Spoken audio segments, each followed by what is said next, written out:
Pero también vamos a hablar de otras cosas, lo que está sucediendo en la Asamblea Legislativa. Vamos a hablar de el préstamo de 150 millones, que hoy día exactamente el gobierno está pidiendo que ya rápido se incorpore al presupuesto total de la Nación.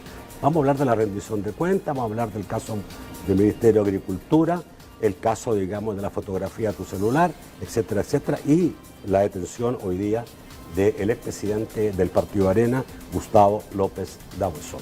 Eso son varios temas para esta noche con el diputado Rodolfo Parque. Vamos a saludar antes, a quien hace posible, este primer segmento de debate, la Central de Seguros y Fianzas. Los salvadoreños somos valientes. Somos solidarios. Juntos saldremos adelante. Como siempre, ánimo y a luchar. Protejamos a los que más amamos y caminemos juntos con fe, comprometidos con el progreso de El Salvador.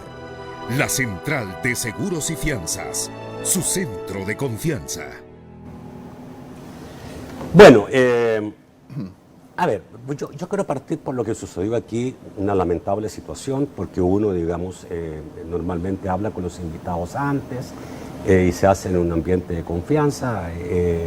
Nunca fue nuestra intención que algo se filtrara, nunca lo hemos hecho ni lo haríamos jamás. La confianza es muy importante de un invitado al programa. No es justo tampoco, digamos, que algo salga al aire sin que la persona, digamos, invitada sepa que está al aire, ¿no? Obviamente. Pero bueno, sucedió y en esa oportunidad, desgraciadamente, el diputado Ponce hizo una crítica hacia su persona, ¿no?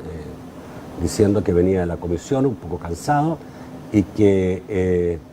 fue el día de la Comisión de Hacienda. El martes pasado, y dijo de que tú como que habías demorado más lo que habían sido las discusiones en el debate, porque un poco se te tomaban las cosas con el hígado.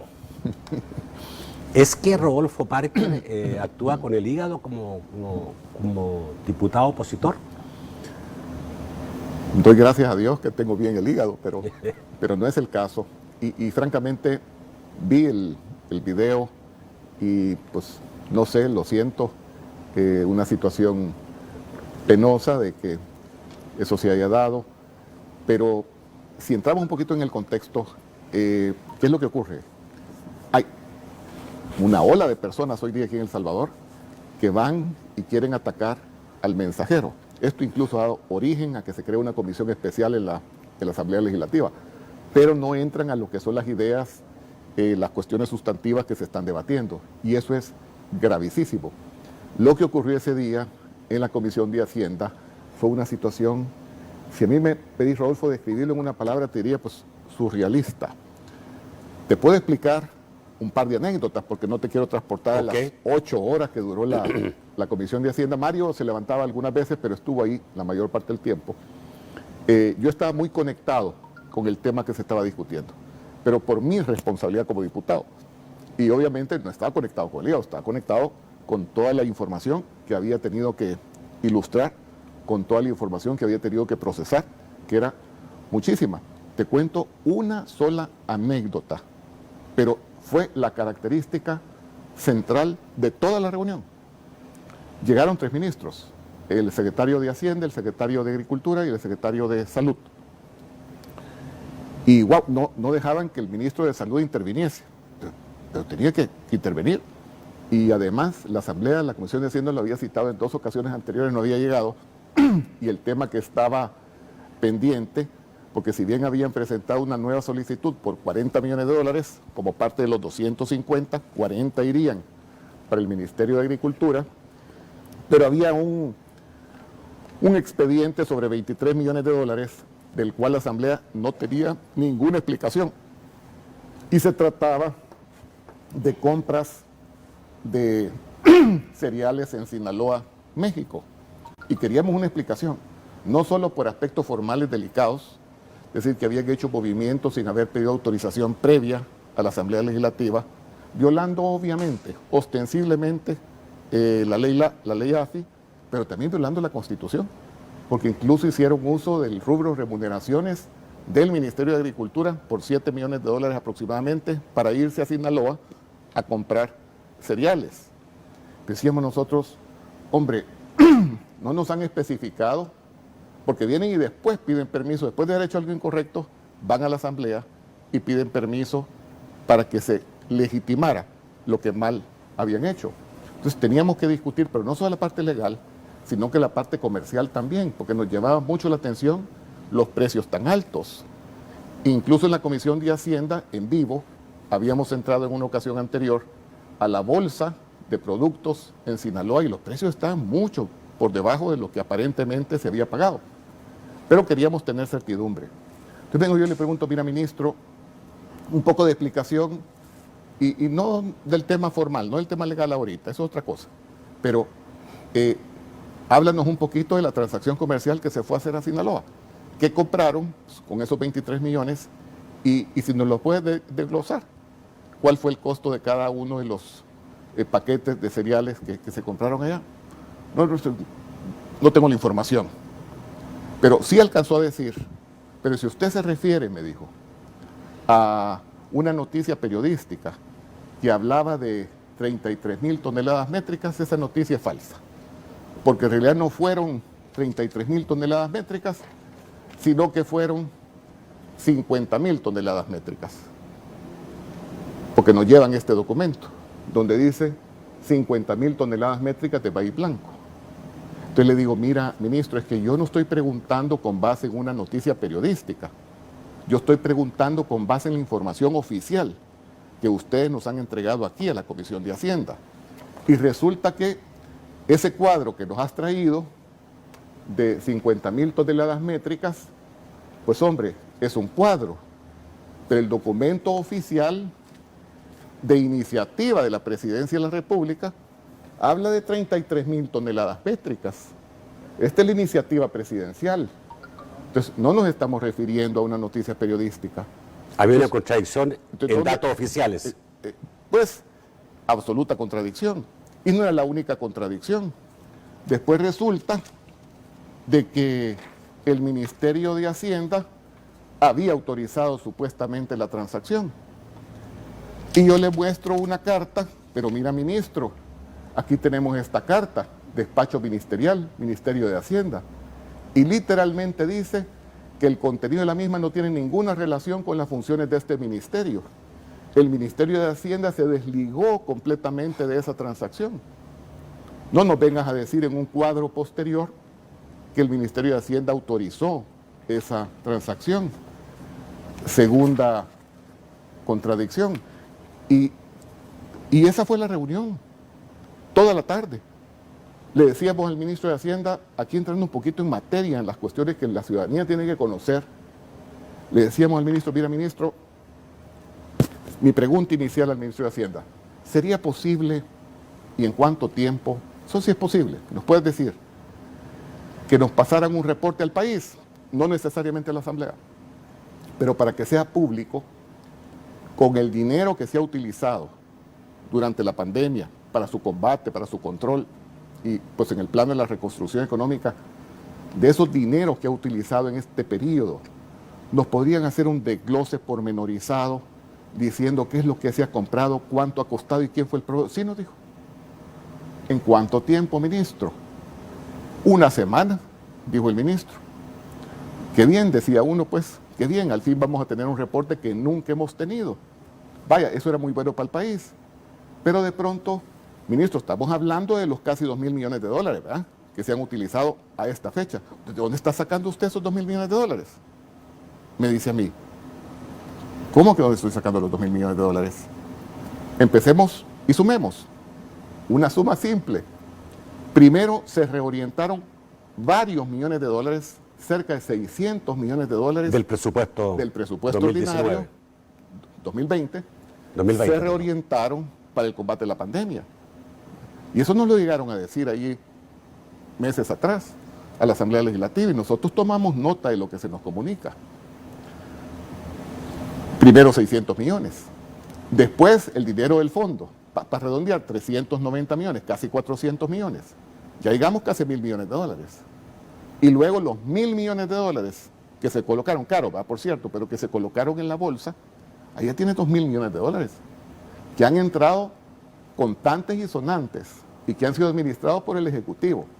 Entonces, los últimos 1.000 millones no creo que estén todavía en efectivo, creo que no creo que estén a disposición. ¿Cómo no? ¿Sí? En absoluta disposición. Ah, ya. Y ya de eso podremos hablar después, pero te garantizo que eso Ya. inmediatamente se transfiere. Eso sí es. Ahora, no sé cuánto es la cantidad neta que ha ingresado. Ese será un buen dato que habrá que averiguar, porque habrá que ver qué gastos han descontado. Ok, pero a lo que quiero llegar, cualquier cosa que nosotros le preguntábamos o le decíamos, salía con este tipo de argumentos. No. En otras palabras, solo tengo que dar cuenta como ministro de Hacienda cómo se ha invertido los 390 millones del Fondo Monetario. Lo demás no me pidan cuentas. Entonces, y eso es un diálogo, Nacho. Yo le diría a mis conciudadanos, mis compatriotas, sí, después salía diciendo él, es que he estado 8 horas con los diputados dialogando. Pero eso no es un diálogo. Cuando tú haces preguntas y rebotan las preguntas contra las paredes y hay ausencia total de respuestas y van bien evasivas o no te doy la información, como acaba de ocurrir, ya se hizo pública una nota, una carta firmada por la Corte de Cuentas, por el colegiado de la Corte de Cuentas, es decir, los 3 magistrados, y nos mandan una nota a la Asamblea Legislativa, hace 2, 3 días, no recuerdo bien, y nos dicen, miren, ya no hayamos qué hacer con el Ministerio de Agricultura, estoy poniéndole mis palabras, ya no hayamos qué hacer con el Ministerio de Agricultura, como ente contralor superior en cuanto a la utilización de los recursos públicos, resulta que el Ministro de Agricultura no nos da ninguna información. Y eso es someterse al escrutinio del ente contralor, ¿no? Y entonces, ¿en qué estamos? Ok, déjame ir al corte, Sí. tengo que ir al corte y volvemos un poco más con este tema.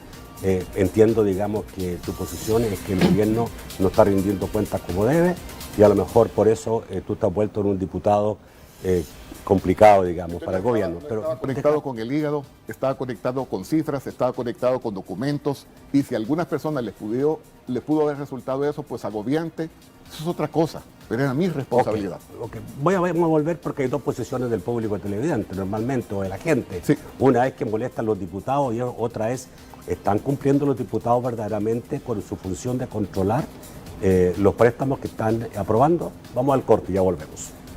Bueno, en esa misma reunión hubo 2 hechos ese día, digamos, quizás complicados para ti, lo que ocurrió aquí y esa foto a tu celular, que la Asamblea lo catalogó de espionaje por parte aparentemente de un funcionario de Casa Presidencial.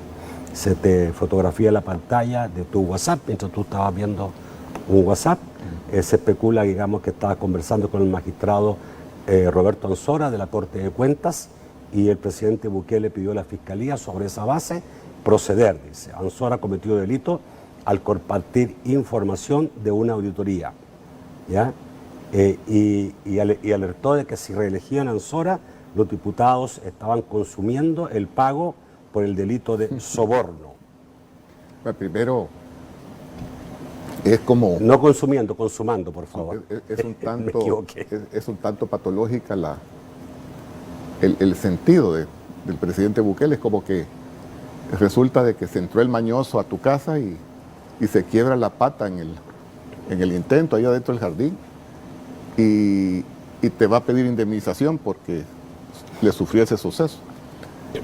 Es decir, entonces es más importante que le estén espiando a un funcionario para tomar fotos que la podredumbre que está ocurriendo en cuanto a la utilización de los recursos públicos y con el agravante de que durante la pandemia.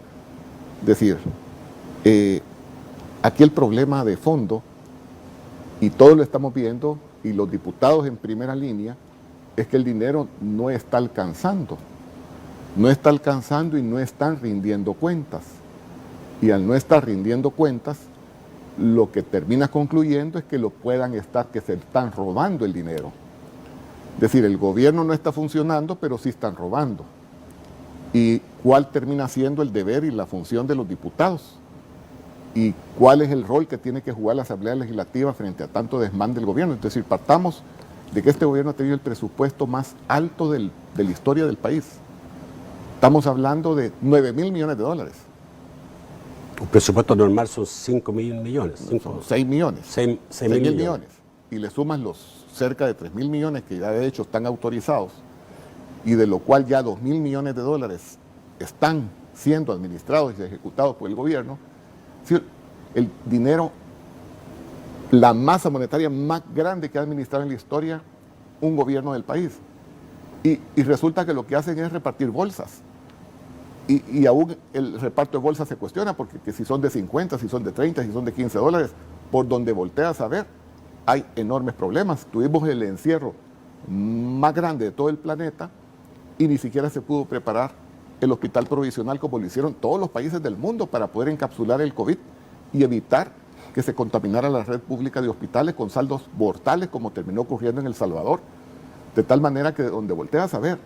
Y nos fuimos a colocar, por cierto, dineros carísimos, los más caros también, colocados por América Latina durante la pandemia. Guatemala colocó a un promedio de 5.3, 2 colocaciones por 1.200 millones de dólares.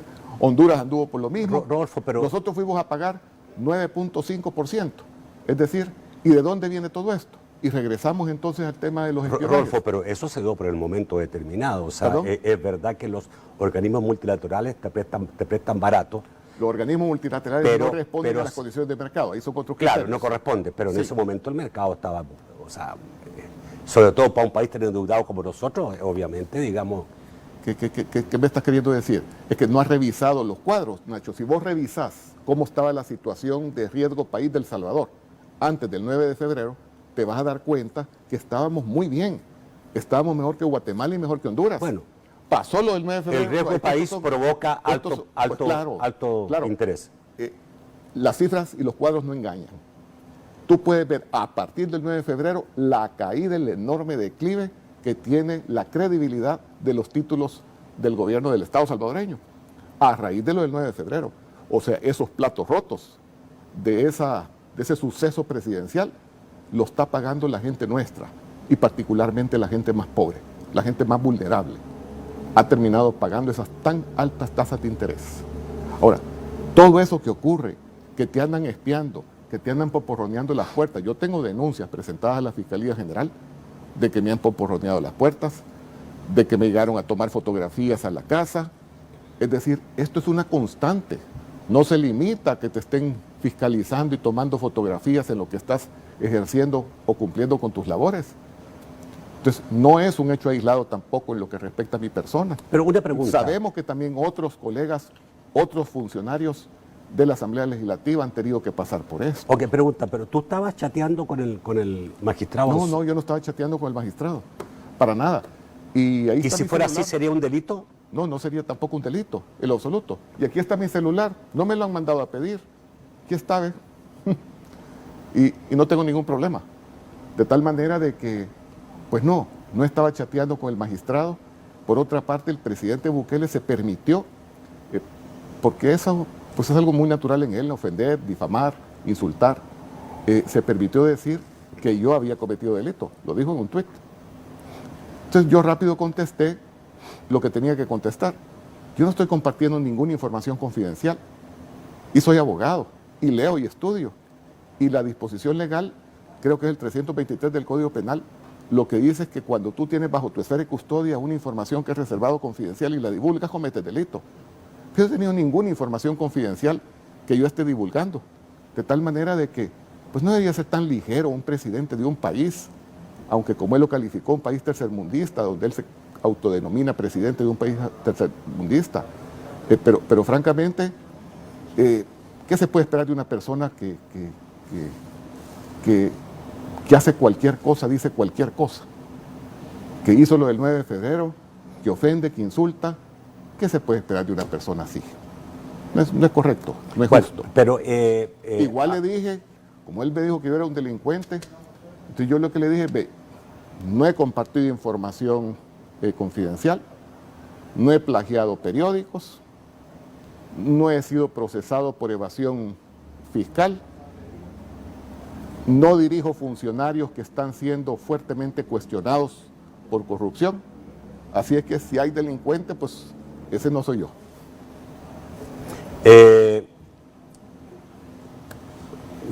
La gente no tiene claro realmente si este es un problema de control absoluto, un control de lo que está haciendo el Ejecutivo, o es una posición radical de los partidos que no están en el gobierno.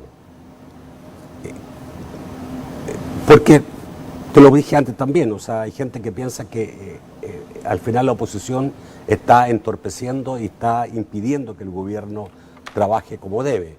Entonces, ¿dónde está, digamos, el límite de las cosas? Vamos a ver. El presidente Bukele viene creando también una narrativa de los maletines negros desde hace ratos. Creando una narrativa como diciendo antes no había problema porque había maletines negros y no había tanto control del ejercicio del poder. Exacto. Y esa narrativa del presidente Bukele ya es altamente sospechosa. Yo le diría al presidente Bukele, si es que maletines negros están hoy día a la vista en cuanto a cómo está administrando el Ejecutivo la cosa pública. Ahí están los maletines negros. Y están registrados. Y no son producto de un invento o de un decir de cualquier persona. Ahí están. Esos son los maletines negros. Y más allá de maletines negros, son barriles negros, son hoyos negros. ¿Y qué es lo que está haciendo entonces la Asamblea Legislativa? ¿Qué es lo que pretende hacer la Asamblea? ¿Qué pretende hacer el órgano contralor? Pues eso, controlar. Es decir, a Bukele ni todo el poder, ni todo el dinero, sin controles, como él los pretende. No le puede dar todo el dinero y todo el poder sin que exista un control. Y le hemos dado todo el dinero y le hemos dado todos los poderes, pero lo mínimo que puede ejercer las instituciones democráticas del Estado es ejercer controles. ¿Qué es lo que no le gusta al presidente Bukele? El presidente dice que a otro presidente, a otro gobierno, no se le exigía tanto control. Pues es falso. Partamos de lo siguiente. Este gobierno, el del presidente Bukele, es el que ha tenido, repito, el monto de dinero presupuestario más alto de toda la historia. Estamos viviendo una situación de pandemia donde se le dieron recursos extraordinarios, también poderes extraordinarios, aunque lo niegue, muchos poderes extraordinarios. Y el trato, el acuerdo básico fue, presidente, te vamos a dar todo lo que necesites, desde marzo. Y todo esto fue después materializado a través de más de 52 decretos legislativos. Todo el dinero que necesites. Una sola cosa, rinde cuentas. Y le hemos venido dando dinero y le hemos venido diciendo, presidente, danos recibo de lo que ya te dimos. No, no les doy recibo, no les tengo que dar cuenta, sígueme dando.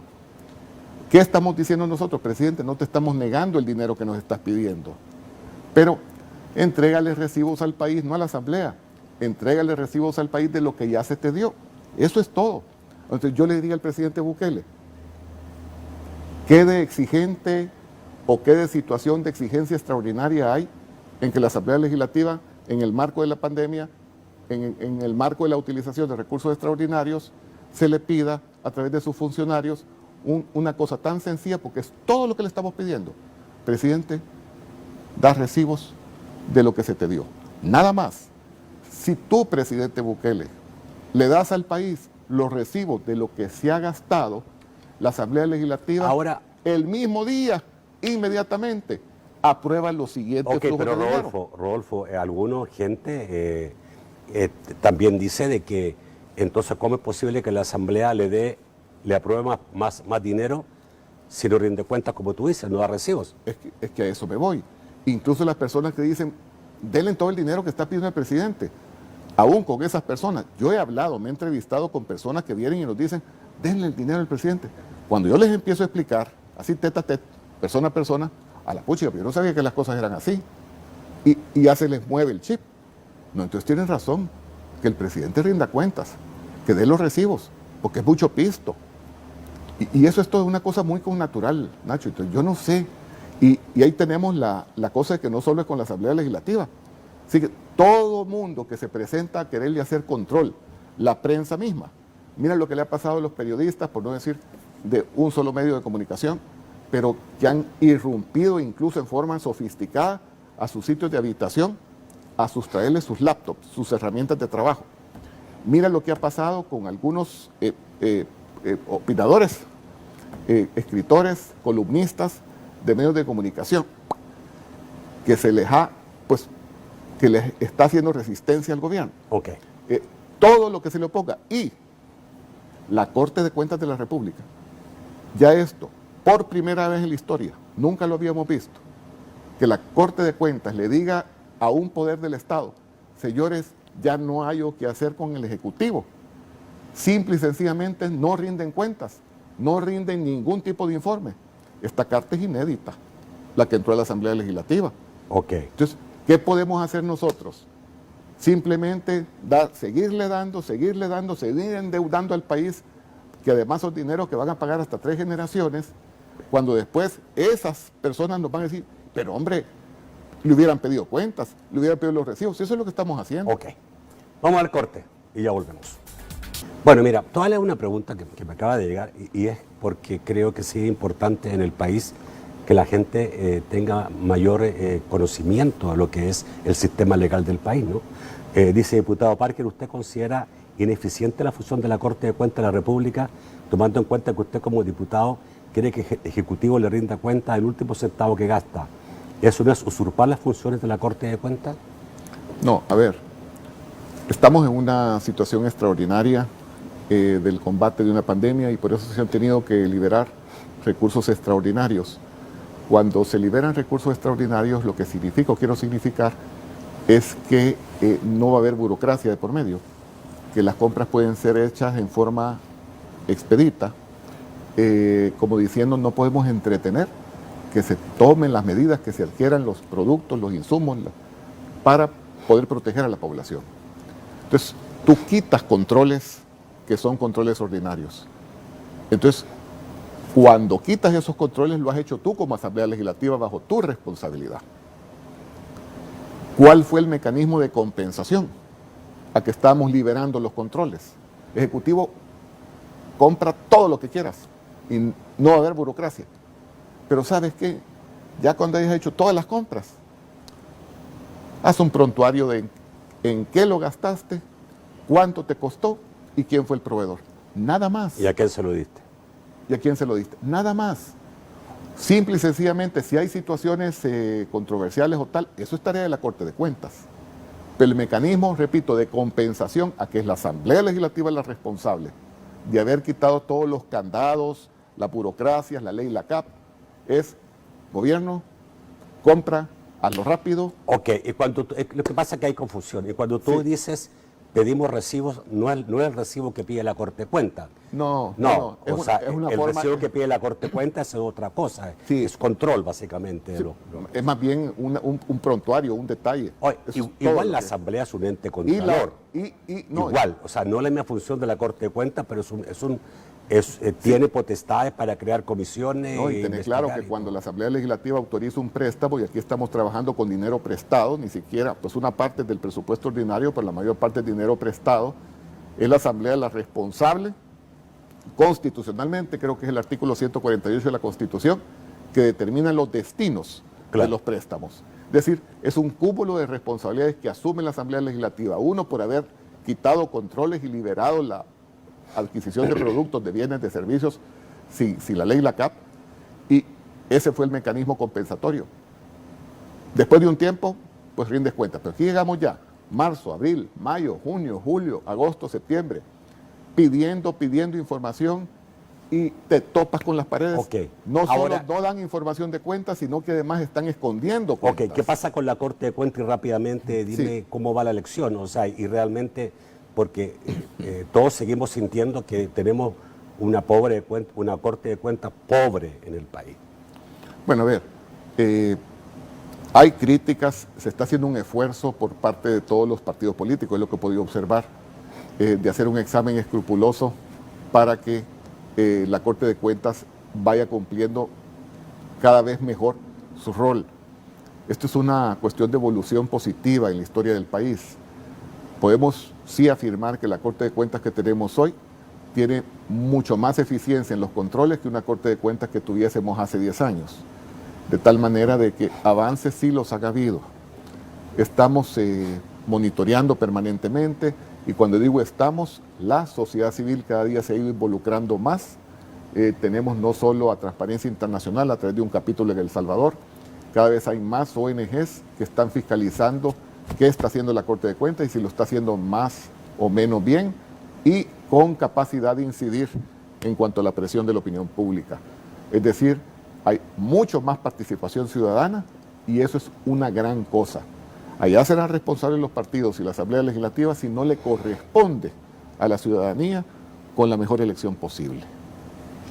¿Posibilidad de reelección de la presidenta se habla? No me quiero anticipar. ¿En el caso de tu partido votaría por ella? No me quiero anticipar a un criterio.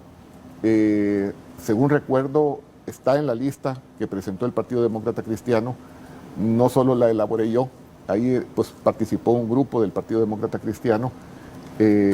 Hicieron ellos la propia evaluación. La condujo el diputado Jorge Mazariego, la confección de la lista. Yo di algún par de opiniones, pero sí recuerdo que entre las personas que están allí va incluida la actual presidenta. Ahora, ¿cuál va a ser el criterio final? No hemos entrado, creo, en esa dinámica en la Asamblea Legislativa todavía. Ok. Quiero preguntarte por la detención el día de hoy del expresidente del Partido Arena, Gustavo López Dawson, que no solo es expresidente del COENA, sino que también es el representante legal, creo que principal accionista de la empresa Centrum, que es por la cual, digamos, cierto, él aparentemente fue detenido, o lo que dice la información oficial, por una venta, una permuta de armas con la Fuerza Armada hace ya bastantes años. ¿Este es un caso netamente fuera de la política o tú lo involucras, digamos, con lo que es el acontecer político del país? O sea, así como están las cosas ahorita en el país, me decía un amigo, hoy por cierto, en un Zoom temprano, Rodolfo, si te llegan a tocar la puerta de tu casa la madrugada, es porque es el diario o es el lechero. Pero si no es el diario y no es el lechero, pues es dictadura. Aquí está ocurriendo ya que están llegando a casas de personas a quienes dicen que están investigando a las 3 de la mañana. Eso ya empezó a ocurrir aquí en el país. Yo te ponía también en carne y hueso propios situaciones que estoy teniendo que enfrentar. A mí nunca se me hubiera ocurrido... ¿A ti te están haciendo alguna persecución? A mí no se me había ocurrido irme a sentar 3 horas a la Fiscalía General de la República a poner una denuncia. Desde la firma del acuerdo de paz no se me hubiera ocurrido que me iba a ver en esa situación. Pues he ido ya 2 veces a poner denuncias a la Fiscalía General de la República por amenazas, por persecuciones y por otra serie de cosas. Entonces, en un contexto así, con todas las cosas que estamos viendo, yo lo lamento mucho por Gustavo, ya uno no sabe qué pensar. Yo estoy... ¿Conoces medianamente el caso de él, el caso legal? No conozco el caso. Podría ya. No conozco el caso legal. ¿Pero tú crees que esto también es un mensaje para toda la clase política? Pues, mira, yo estoy listo para que en cualquier momento quieran, que tendrán que ser inventos. Como dicen, pues si no te encontramos, pues nos lo inventamos. Y yo estoy listo para enfrentar eso. En cualquier momento, así como insisto que estoy viendo las cosas, no va a ser nada raro que busquen inventar algo en contra de mi persona. Estoy listo para eso, para enfrentarlo, porque no va a pasar de ser un invento. De eso estoy absolutamente claro. De tal manera que eso me permite continuar cumpliendo con mis responsabilidades mientras sea diputado, y porque la verdad no vengo de donde vengo, haber trabajado en el proceso de paz, haber vivido los sacrificios que tanta gente pagó un precio tan alto por tener democracia y por vivir en una república, para que venga un grupo de personas desorientados que lo que quieren es no tener controles, no tener frenos para seguir robando o para robar, y venir a entregar la democracia y la república. Y en ese caso... Yo tengo que estar dispuesto a hacer lo que estoy haciendo. Bueno, pero una cosa al gobierno... Por esa historia, por honor, estoy obligado a hacerlo. ¿Me estás diciendo que el fiscal general no es confiable? No, ¿Y que puede obedecer a presiones del gobierno? El aparato del Estado es mucho más allá del fiscal pero general. Pero el que decide una captura del fiscal. No, es mucho más allá del fiscal general. No me atrevería yo jamás a hacer un señalamiento al fiscal general. A la persona, pero la fiscalía sí. Por eso digo, el aparato del Estado es mucho más allá. del fiscal general. Entonces yo creo que el fiscal general es una persona correcta, pero la Fiscalía General es otra cosa. De tal manera de que sí estamos viviendo una situación tenebrosa. El hecho de que la democracia cristiana esté haciendo el mejor de los esfuerzos para participar en el próximo evento electoral con personas muy comprometidas, personas ciudadanas muy comprometidos con su país y con el futuro del país, tampoco es una cuestión circunstancial. Me refiero que es una cuestión muy de fondo. Todos estamos claros, estamos observantes de lo que está ocurriendo, estamos preocupadísimos, estamos convencidos que si estos señores llegan a tener el control total del país, pues de verdad paguemos la luz. Rápidamente, no lo vamos a permitir. Creo que tengo un minuto. No se ha pagado el FODES a la alcaldía. No se ha pagado el FODES a las alcaldías. 3 meses, creo ya. ¿Hubo alguna promesa ya de parte del ministro de Hacienda en la vez que llegó a la asamblea de que se pagara eso? Pero es que, mira, es parte de las cifras que no entendemos y que el ministro no nos las quiere decir. Porque hoy nos llegó a decir en la última entrevista que tuvimos que son 660 millones de dólares el déficit en la recaudación. Pero ya tomó 600 y pico de millones de dólares para refuerzo presupuestario. De hecho, no se llevó el dinero al fideicomiso, sino que fue refuerzo presupuestario. Entonces ya se metió esos 660 millones, redondeando, ya hubo un refuerzo presupuestario con dineros prestados para compensar el déficit de ingresos. Y cuando hablamos de FODES, hablamos de partidas presupuestarias ordinarias. Entonces, si ya se compensó el déficit, ¿por qué no le han pagado FODES? Okay. Si eso es constitucional, es una obligación de ley. No es una cuestión que el ministro va a optar si se lo da o no se lo da a las alcaldías. Ahí puede haber un ánimo con J, es decir, en contra de las alcaldías y para generar presiones indebidas a la Asamblea Legislativa, como diciendo, miren, me han dejado sin caja, entonces no le doy dinero a los alcaldes vayan a presionar a sus diputados para que entonces puyen el botón y me sigan dando todo el pisto que yo quiero, aunque no les dé recibos de lo que me han dado. ¡Wow! Soborno. Presión.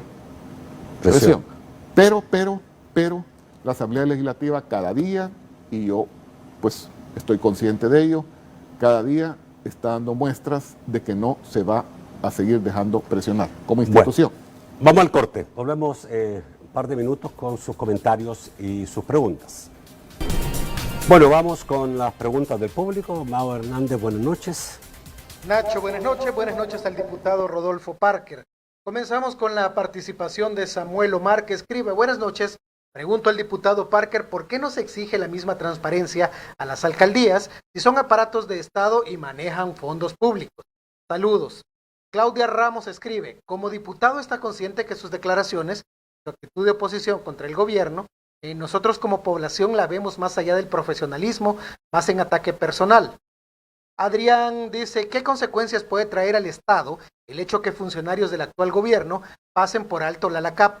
Delito que familiares de los ministros le vendan al Estado. De ser así, ¿por qué el fiscal general no hace algo al respecto? Gracias. Ricardo Rosa manifiesta que apoya totalmente la postura del doctor Parker, ya que es de los pocos diputados que exigen transparencia y denuncian la corrupción del gobierno, asegura Ricardo Rosa.